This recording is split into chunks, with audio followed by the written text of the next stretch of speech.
Hi, I'm Bill DiGiulio, and in this video, which will be a series of videos actually, I'm going to show you how to find notes on the keyboard and explain what a scale is and how to find three major scales on a keyboard.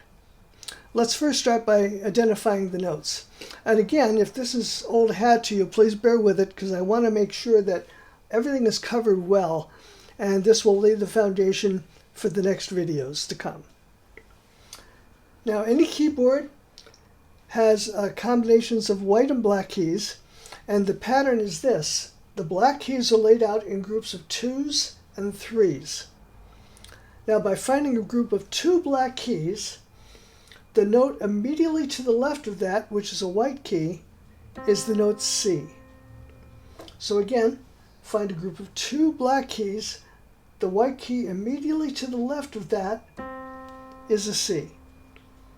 So knowing that, just by our knowledge of the alphabet, we can find the other white notes' names.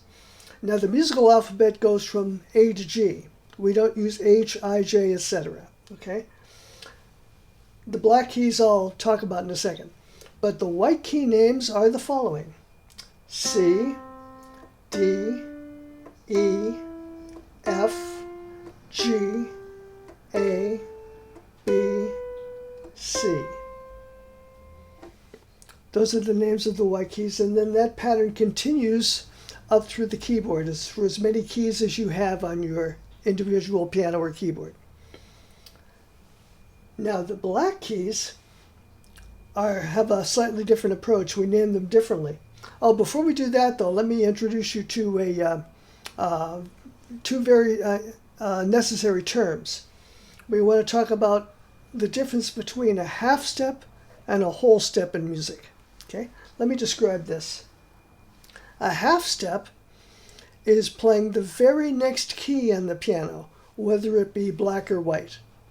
So for example, if I start on C, let me play up in this area of the key so you can see it very clearly. I'm going to play every note, whether it's black or white.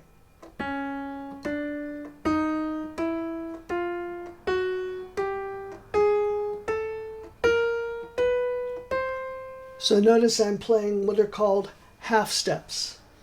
By playing every key in that order, I'm playing half steps. So a half step is the very next key. Now that works to the direction in the left as well. Those are all half steps because I'm playing the very next key. Now a whole step in music is when I skip a key. For example, from here to here, I'm actually skipping this key. So that would be a whole step. C to D is a whole step.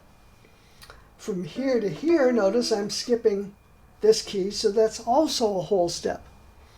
Notice from here to here, however, there's no key in between. These are neighboring keys. So that would be a half step, of course. Now, we can also have half steps going from white keys to black keys, or whole steps, I should say. For example, like this. From here to here is also a whole step because I'm skipping this key. Okay, and by the same logic, here to here is a whole step because I'm skipping this key. Okay, so that's the rule in music. Going from one key to the very next key is a half step. Skipping a key, or this, is a whole step. Okay, now let's talk about what these black keys are called. The rule in music is this. When we take a natural note like C, D, E, for example, and raise it a half step, we call it a sharp. So from here to here is C sharp.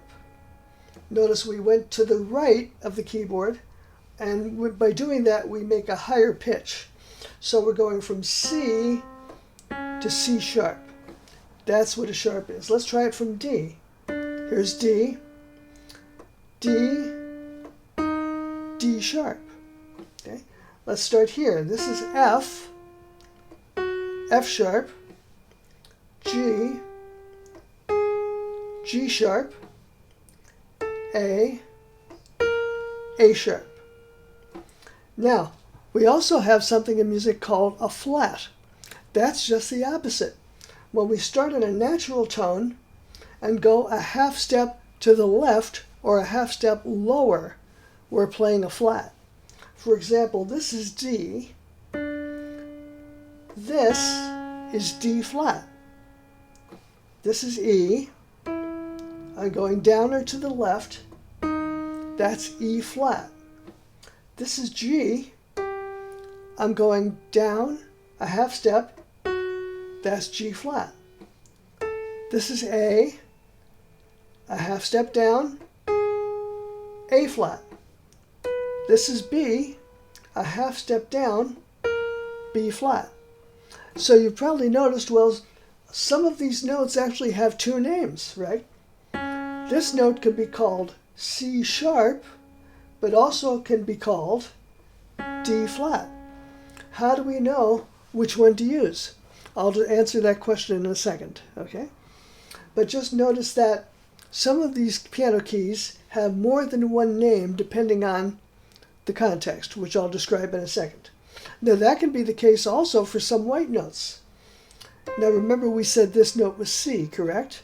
Well, if I follow the rules, if I go a half step down, this note should be called C flat, correct? And it is, okay?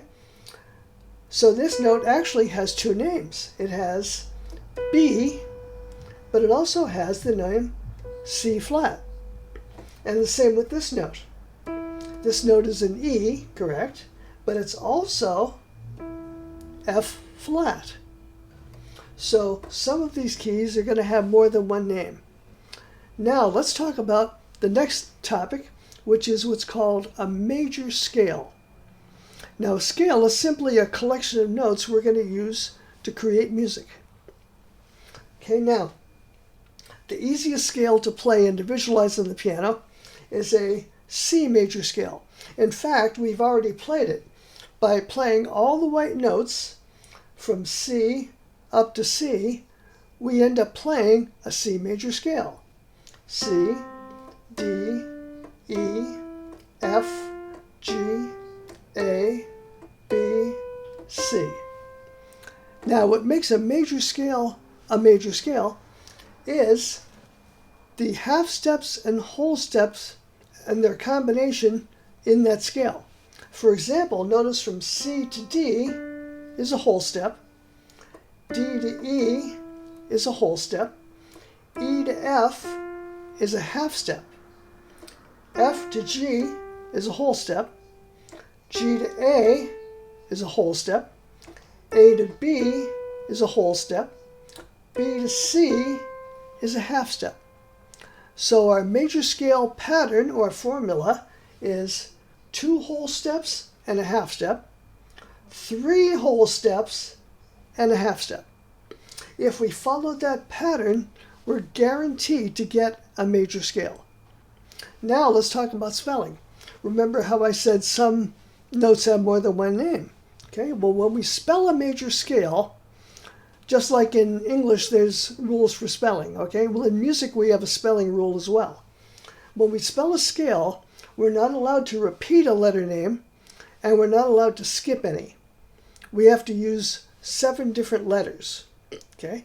Now, I'll show you what I mean. So when I spell the C major scale, it's C, D, E, F, G, A, B, C.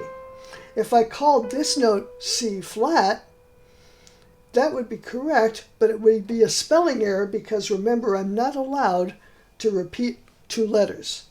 I can't say C flat C. Even though the sound is exactly the same, that would be a spelling error, okay? And also, I didn't use the letter B in some way, so that would be illegal in that sense too. So that's the rule when spelling scales.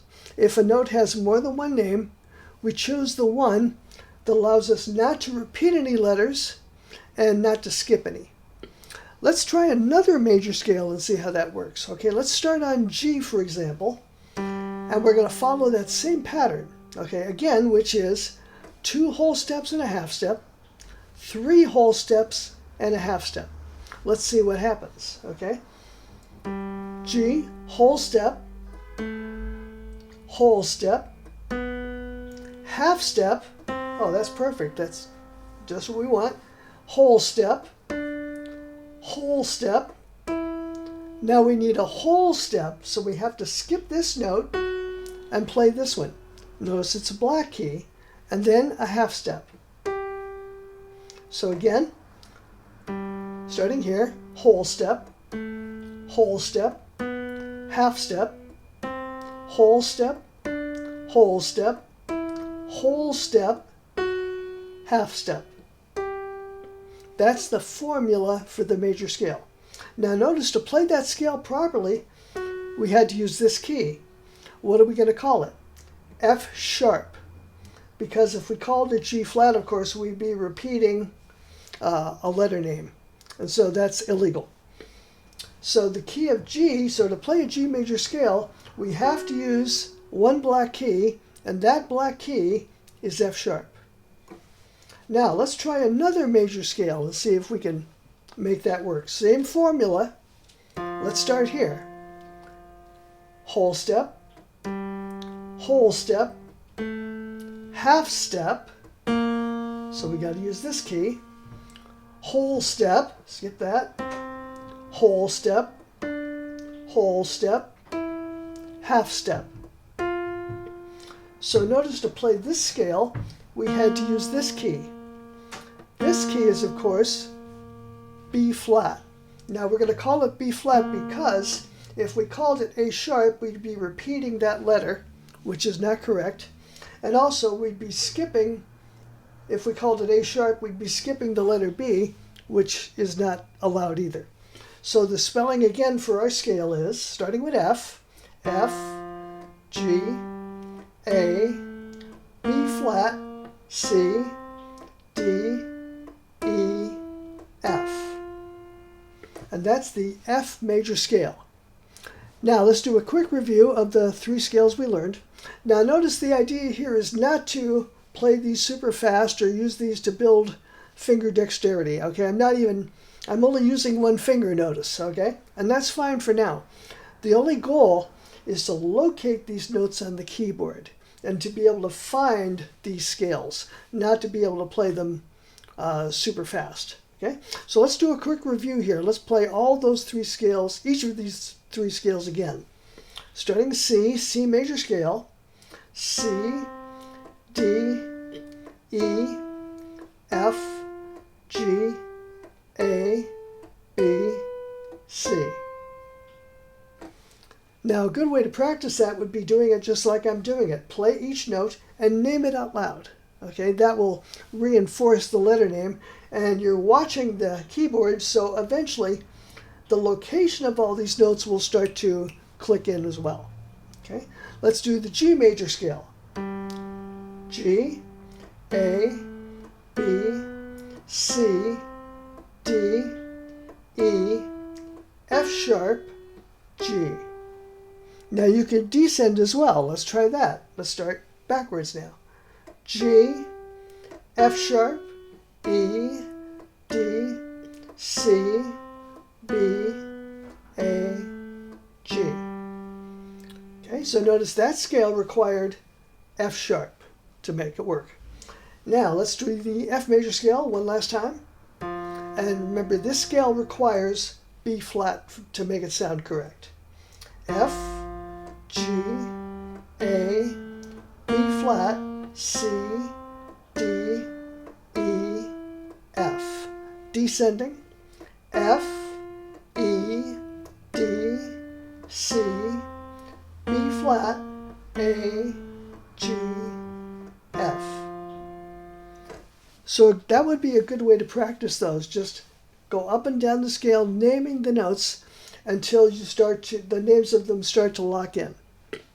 Now, this is important because the next step we're going to deal with something called chords. And to get a grasp on these chords, we're going to have at least a basic idea of these scales. So I'll discuss that in the next video. So I hope this has been helpful. If you have any questions, comments, please leave them in the comment section below. And have a great day.